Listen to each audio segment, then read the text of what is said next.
Hello, guys. Welcome back to another episode of She's Doing All Right. Or if this is your first time listening, welcome. I'm so happy to have you here. I had the option of brushing my hair today or of putting on a cap, and we did not brush the hair. So hopefully the shadows aren't too bad if you're watching this, and if you're listening, just disregard all of this. So today's topic is my social media recap. If you have listened to previous episodes, you know that I was off social media for all of March, and then I've been back on since April. And I didn't want to just do like what it was like being off social media for 30 days.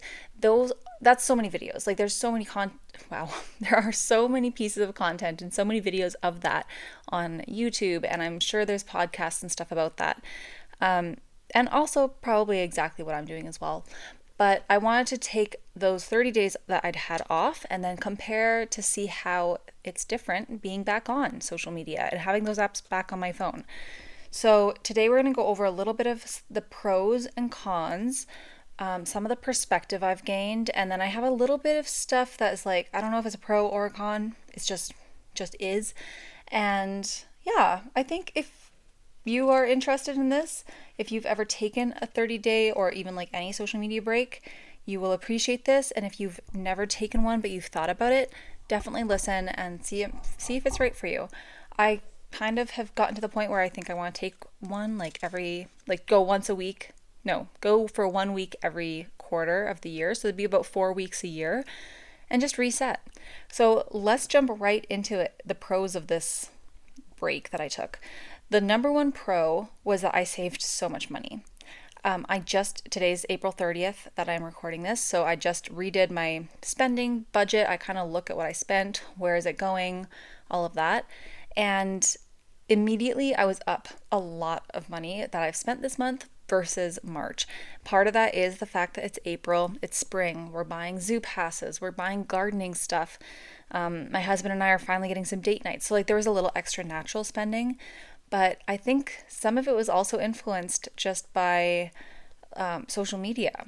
When I was offline, well, not completely offline, but like when I wasn't looking at my apps, I wasn't seeing what other people were wearing. I wasn't seeing what was like the new item.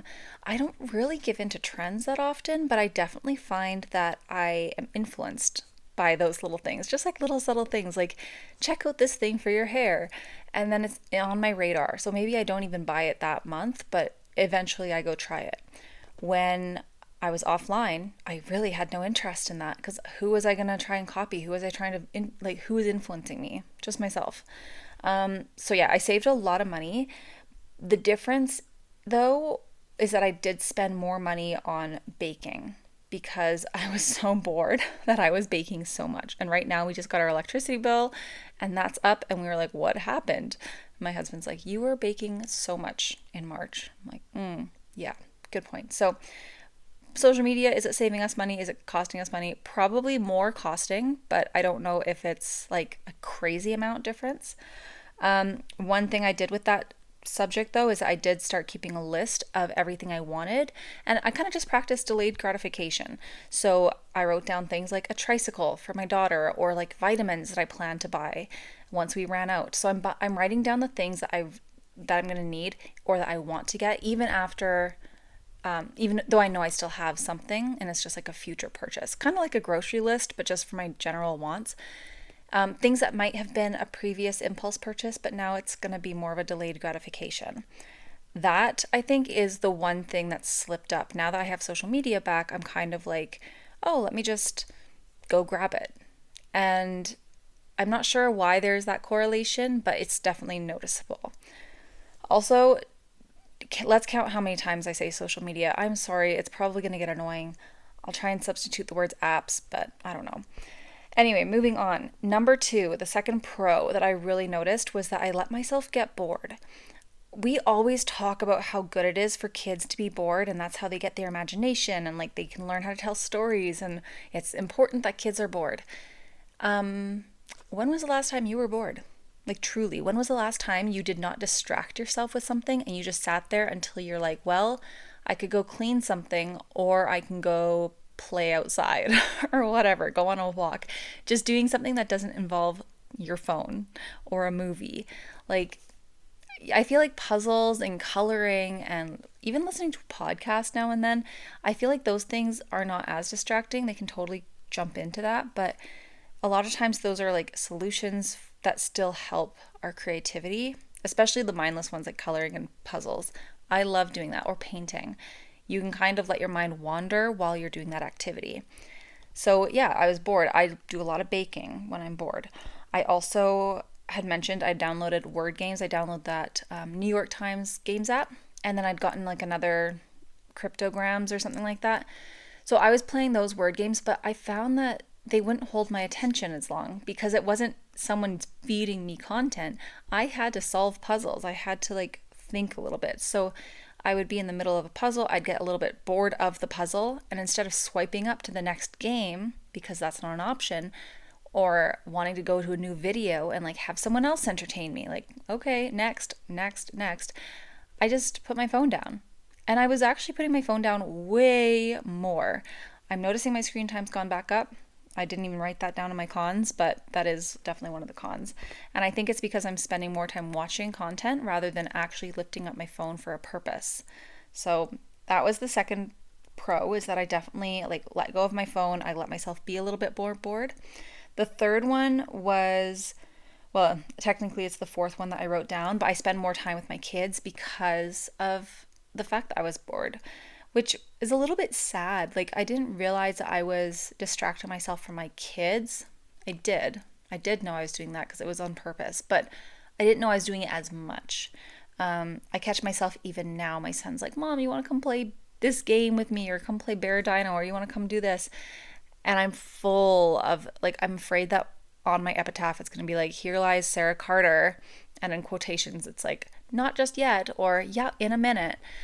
And that's going to be my death quote one day, because that's what I tell my son all the time. Like, if I was unfortunately to die tomorrow, he would probably remember, like, yeah, my dear mom, she baked cookies and she said she'd play with me in a minute. Like, that's so heartbreaking and morbid. Why have I've been so morbid lately? I don't know why. I need to look into that, maybe with a therapist. Anyway, spent more time with my kids. That was a huge pro. I was more present with them.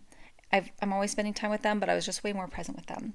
So then technically what I'd written down as my third one, but my fourth pro is that I was motivated to start more projects. Like, I didn't have anything else to do. And I also was kind of like, I just want to get this stuff done and I have nothing to distract me. So technically we did this in April, but I was motivated to start it in March. I've painted the bathroom. I just recently painted the closet upstairs. And that was a day job. Like, these are things I've wanted to get done for 5 years of living in this home, or almost 6 years. And why have I waited so long? I have no idea. I even now, like our garden, I kind of it occurred to me today that my husband, like, I'm asking him, can you make sure or go check out the rototiller? We have to rent a rototiller from Home Depot or whatever and get the garden going. But then I'm like, I can do that. Like, that is something I can do, and I can probably get it done before the weekend, looking into it. Sure enough, I look into it. It's not that difficult to rent one. So I don't know if I trust myself running that through the garden myself, but like, if I get it, then he can do it, you know? So there's things that I can do that I've started doing that I was more motivated to do because I didn't have my social media going. And that was funny because I do find social media, especially Instagram, well, Instagram and TikTok primarily, they both inspire me and motivate me to do a lot of things, like starting a garden or painting or like making certain snacks for my family. But the discipline is not always there because no one can serve you discipline. You have to teach yourself discipline. And so it was interesting watching the motivation come to me in a month where I was not online, and how I'm sort of struggling a little bit, to be honest, to get the discipline, like turn that motivation into discipline now that we're back on the apps. I do find myself kind of scrolling more than I'd like. Even last night, like this last weekend, I was a little bit under the weather. I would have liked at least 6 more hours of sleep. And you know what? I had time to sleep.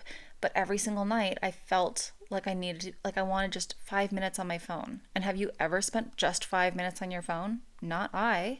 So there we went. That was my night. And yeah, it's too bad because I suffer. Obviously, physically, my immune system was like, girl, we needed some more sleep. But then my kids suffer because I'm tired. So I'm a little bit more short tempered and all this stuff. So, huge thing that I'm learning. It kind of tied into last week's episode of feeling entitled to the screen time. I'm like still really struggling with that and I'm trying so hard, but I obviously need to try harder. So, that was, yeah, anyway, being motivated to start stuff um, is the fourth pro. And I'd kind of written down like, I've realized that I have time. I'm just spending it poorly, and that I actually think it's a form of self sabotage. When we talk about how we want to have a really good day and we're preparing for our day, it starts with our night routine. And I've wanted to go in on this so many times as a topic, but I feel so unqualified to talk about it because I do not live it. I am someone who is full of things. I know what I need to do. I know the answers. I know the steps. I just don't do them. And I don't know, well, I do know why. I think it's a self sabotage. And I talked about this years ago on a YouTube episode or YouTube video. And I said we are not so much afraid of failing as we are as afraid of winning. I probably said it more eloquently, but who knows. As I was saying, I do think we have more of a fear of winning and succeeding than we do of failure because really we're failing every single day in so many ways. And it doesn't bother us. Like I teach my son, it doesn't matter if you win or fail. What matters is that you try. And I think that most of us live by that. Like we're just trying different things, assuming we're not going to win. And so, yeah, I think the way we spend our time, I just don't want to like go way off on a tangent here. I'll wrap this up. But I think that because of us spending so much time on our social media, so much time scrolling our phones, it is actually a form of self-sabotage. And it is keeping us from our goals. I think that as content creators specifically, it can be really tough to find that balance and it possibly like impossible to find that balance because you have to treat your phone like it is your job, but you're also using it as your form of entertainment. And that's a really hard line to draw. So anyway, that was the fourth pro, is that I started projects and I had this realization that I'm self-sabotaging with my time. The fifth pro is that I started a regular upload on this podcast again, and that is a huge win for me. I'm so happy I'm doing that.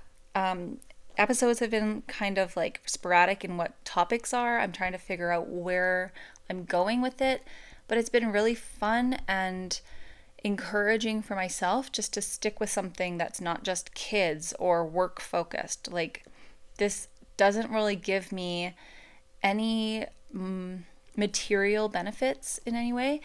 And I don't know, I'm still loving it and I'm still prioritizing it.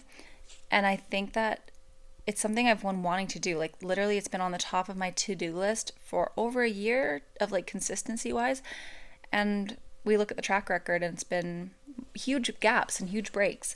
And I think that this little social media break showed me that it's not because I have any other excuse. It's literally the fact that I'm wasting my time. Probably back to what I said before of self-sabotage. And then the biggest pro was my perspective. So technically, I guess this is 6. Being offline showed me just how much of a bubble all of us are in. And the way we unfollow people on social media really helps the algorithm just push even more of what it knows we like, which is perfect. That's what we want it to do. But it stops us from having important conversations and it stops us from seeing other people's perspectives. And I think, honestly, across North America, I don't know where you live or what it's like where you live, but everything is the right word polarizing? It's very black and white. No one wants to pay attention to nuance. No one wants to consider other people's sides. And I think that you can have a very opinionated stance on something and still consider someone else's side empathetically. You don't have to say you like it or agree with it, but you can be like, I respect your way of thinking, right? And nobody wants to do that anymore because it's just, we all have our own bubble and we're stuck in it. And social media is the worst contributor to that. I think that we are not used to having people with different opinions around us anymore, and that's really sad. I like having conversations about things that I disagree with people, and I'll ask questions, but people don't want to feel like they're being disagreed with anymore. Like, if someone doesn't like what I say and they can show that on their face or they can argue it back, it's okay. Maybe I'll take it personally for a second, but that's on me, and I'm trying to, like, I don't really want to be taking it personally. My thing is, I don't want to hurt somebody else or make them think something of me that's not true. So I just have stopped having those conversations. But I definitely opened my mind a little bit more by being offline to just the fact that we don't have much perspective anymore, which is sad. So that was a huge, big win. Probably the biggest win that I got and the biggest pro of this whole thing. I'm just realizing I don't know what the whole pro and cons list stands for, other than just the fact that pros are good, cons are bad. But I feel like those words are short for something. I should look that up one day. And not right now. Moving into the cons of social media breaks. Number one was that I felt a little bit lonely. I think I didn't realize how much of a connection I was making with people online, especially other moms and moms who have similar values as me. Like, just you're home with the kids, whether they are working or not. They're sharing meals. I was getting inspiration for dinner plans, snacks for the kids, adventures, like places to go with them. I really missed that sense of community. And I talked about that on earlier episodes where I did talk about this a little bit. But yeah, I miss keeping up with people, namely my siblings, because a few of my siblings are offline, but my one sister and my one brother are both online, and they are also kind of like media presences? Yeah, personalities. My sister is a singer-songwriter. She is living in London, UK. She's lived in New York. She's running marathons, and she just released her album in the middle of March 21st, I believe. It's her first like full album, I think, as far as everything goes with that. I love it. It's called The Roaring Twenties. Her name's Elena Aaron. If you're in Calgary, little plug here. If you're in Calgary on May 17th, she's doing a show at Limber Hollow. I will try to remember to put the link for the tickets in my description here, but you can always message me or go to her bio or my bio on Instagram. They're all there. I would love to see you there if you are listening. But yeah, so I would have liked to share her music and like support her big day with that, but I wasn't online. So that was the one thing about it. But a pro to that is that I spent more time listening to the album, like I've had it on repeat, as a different form of support, which she probably appreciates because streaming gets more money for her than just posting on Instagram. So that was the one. And then my brother, he's in Australia. He's my older brother, and he has had a crazy decade of, actually, he's just kind of had a crazy life. We haven't always gotten along on views, but we're also very similar. And he just released, well, he hasn't released his book yet, but he's going to release a book very soon.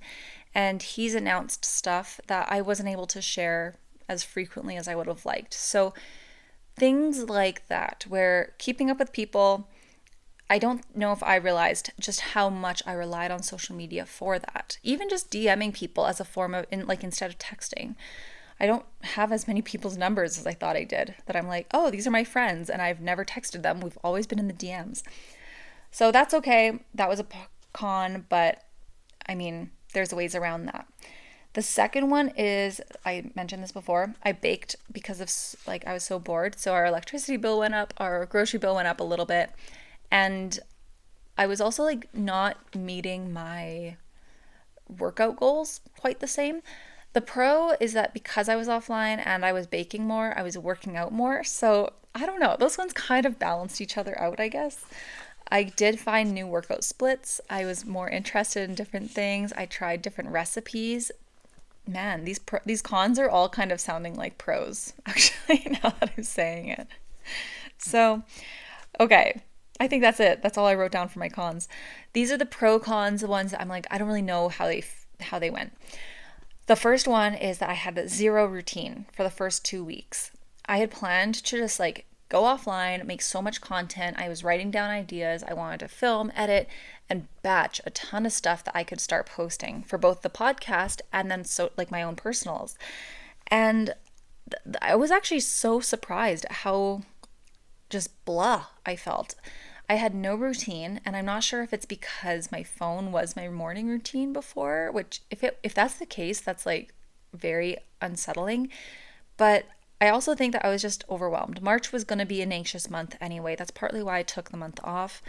Um, yeah, I had a really good therapist appointment where we talked about lowering expectations. That was a different episode.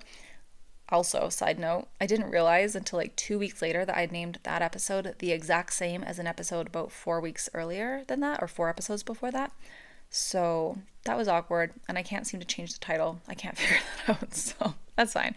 I had to lower my expectations from and take them from me like I'm gonna go offline and then create a whole bunch of content just for myself, and we just set the expectation to we're just going off social media. That's it. We don't have to do anything else. Another pro and con, like whatever it is, I journaled a lot more, and that was helpful for, I guess that's not really a con at all, but I was writing so much more. I was spending more time in the mornings just brain dumping, and it actually really helped when I was putting together this list because I was able to go back and see like what was I feeling, what were my perspectives on things. And I'm journaling a lot less now that my apps are back on my phone. I often sit there with my phone and my journal with the intention of just journal, but look at this quote, or just journal, but also just check this out first. And that's definitely detrimental to my journaling situation. So, being aware of that, I think I need to be a little bit more mindful of where I'm putting my phone at night or morning, wherever I'm going to do that. Ages ago, actually, like last year, I got a, what are those called? An analog clock? Like a typical little alarm clock. And I put that in my room so that my phone is never in my room anymore. And that is a huge help for staying off my phone at night and in the morning. But I do find that I'm on it within an hour of waking up, and I would love to change that. So maybe I'm going to turn it off and put it in a drawer overnight.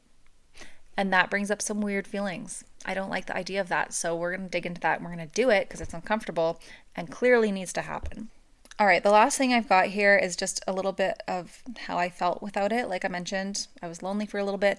I was disappointed in my quote lack of productivity, but that kind of made me think about just I'm not doing anything different than I was before. So maybe we all have this illusion of busyness just because we're on our phones.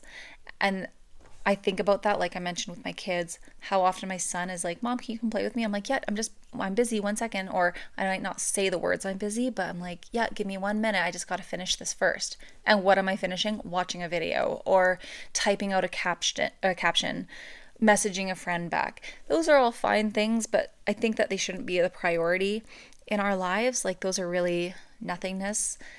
I think we are influencing lives, but we're not necessarily like saving lives. Well, that maybe some of us are saving lives. I don't know. I don't know that my content is exactly like groundbreaking, so I probably can just save it as a draft and pay attention to my child, you know? So that's a personal one. You decide on how that goes for you. I would love to know though how you think about the social media break. If you've done one before, have you enjoyed it? Would you think about doing one? Do you think you need one? How would you feel with like a global blackout for 4 months where nobody has their phones at all? How do you think you would change? This is why I'm not a good interviewer, guys. I don't know how to ask one question, even of myself or of the audience. I'll put them into a blurb and I'll put them on Instagram. We all know by now that that might not happen because I'm not good at posting on my Instagram account for this podcast, but that's all right. I want to say thank you so much for listening. If you have any time or any interest and you're in Calgary, please check out the episode please check out the link for my sister's tickets to her show. That's going to be such a fun concert and I can't wait to see you if you go. What else? I was just on a podcast. I interviewed with Girl Dinner yesterday. They were so funny and I loved it. It was such a good thing. It was my second experience as an interview, like me being the one who's being interviewed. And I was very nervous and I was very low energy. I was not feeling amazing. So that was unfortunate because I know I can be like a little bit more witty and a little more funny, but next time. It all takes practice. We're getting in the reps. They are great hosts. They were excellent to talk to. They are just so fun. and we talked about a little bit about my podcast, a little bit about just girl talk of like husbands and icks and hot or not things. It's just a fun little lighthearted podcast. You need to go follow them, go subscribe to them, and go listen to the episode that I was on, please. That would be so fun. Let me know what you think. Another thing is, what else? Just kidding. There is no other thing. Follow this podcast if you are enjoying it. If you're watching on YouTube, please like and subscribe. Leave me a comment. Let me know what you're thinking of it. If you are listening on Apple, Spotify, wherever you're following or listening to it, that was redundant, please give it a rating if you don't mind and a comment. It lets me see how I can grow, and it also lets other people know that this is maybe worth their time listening to. That would be lovely. My Instagram, sarah.g.carter, the podcast Instagram. She's doing all right, but she doesn't really do much for posting. And yeah, okay. Go find yourself a mirror. Say, hey, you're doing all right. And then continue that until you believe it. And if you're doing better than all right, brag about it. Tell the world how good you're doing. You can do it humbly, but you can also just do it loudly if you want to. You don't have to be humble at the same time. You're doing great. I love you. Thank you so much for listening. Thank you for being here. I will see you next week. Bye.